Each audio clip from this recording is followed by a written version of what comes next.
As we celebrate America's independence this Independence Day weekend, it's only fitting we also take time to appreciate a bit of history. The Louisiana Purchase is one of those monumental points for our nation, significantly impacting westward expansion, doubling the size of the United States and providing access to the Mississippi River and the Port of New Orleans. This weekend, Andrew McCrea travels the countryside to see how that point helped change the course of history. Here in this beautiful swamp in the state of Arkansas, you'll find a monument at the end of a boardwalk.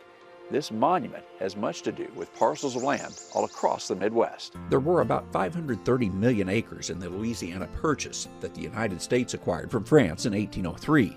It was a vast expanse of land, and little of its territory had been thoroughly examined at the time. That began to change about a decade later. The War of 1812 was on, and veterans were owed bounties of land for their service in the war.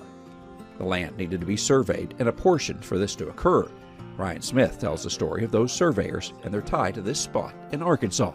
If the U.S. government decided to give land to veterans from portions of the Louisiana Purchase, there was an important first step that needed to take place. How it was created was not at random. They didn't just come here and say, that is the initial point.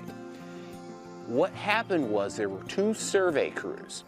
One crew began surveying the distance west from the point where the St. Francis River meets the Mississippi River. Another crew began surveying north from where the Arkansas and Mississippi rivers meet.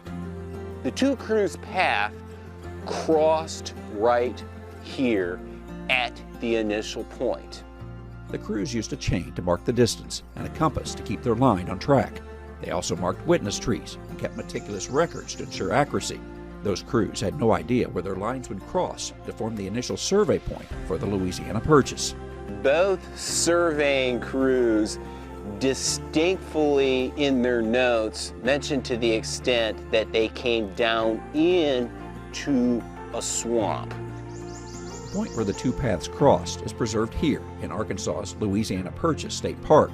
A short stroll down a boardwalk through water tupelo and bald cypress trees takes you to the survey point.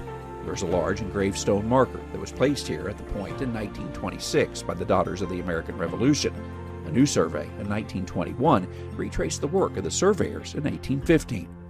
The surveyors in 1921 were able to find the trees that were marked in the 1815 survey, and from using those witness trees, were able to measure back to the initial point.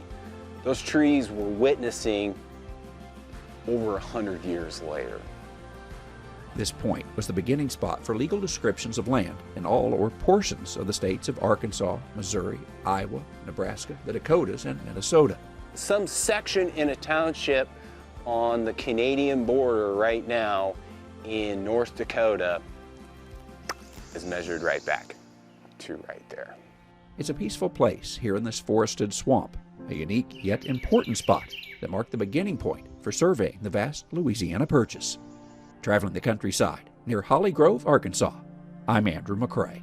Thanks, Andrew. A great piece this Independence Day weekend.